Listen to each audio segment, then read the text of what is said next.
Yeah, this is my 6.2 liter that I was telling you about on the phone. And I bought the turbos off y'all and made my own piping. I flipped the manifold over. I tried to put all the turbos real close to the engine because I'm going to put it in a square body Chevrolet.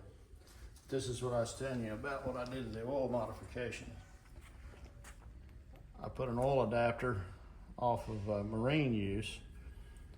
So your oil comes out through the remote filter, it comes back, it goes into the main oil galley, but I also teed it off and run it around, let me pull this out, to the motor plate. I drilled an oil galley through the motor plate and intersected the main oil galley in the rear. And I put an O-ring back there to seal it up between the motor plate and the block. So now I'm force feeding the main oil galley from both ends so I don't have a pressure drop.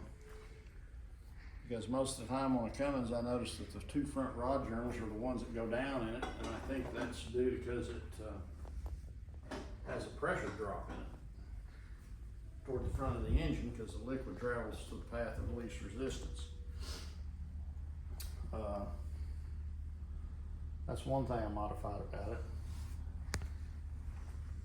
The rest of it's just, it's got a Hamilton head, Hamilton's camshaft. This is front cover I bought off y'all. I'm gonna put an adjustable timing gear in it. Put a timing pointer on it so I know exactly where the crankshaft is. I'm building a crankcase ventilation right here because on my other engine it's got a tube that hooks on it here and it just slobbers all over every damn thing. So I got this from Moroso, put a 3/4 pipe nipple in it, threaded this for it, screwed it on there. So now the pressure will come out, go through the little oil separator, pressure will come out, and I'm gonna run this to the exhaust.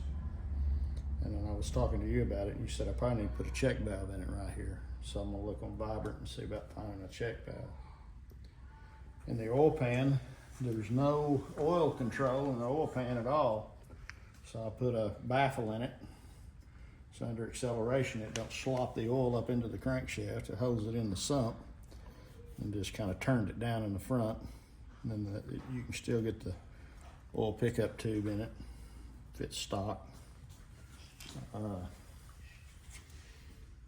than that, it's first one I've ever actually made a hot rod out of or done enough modification to it, it ought to make some power.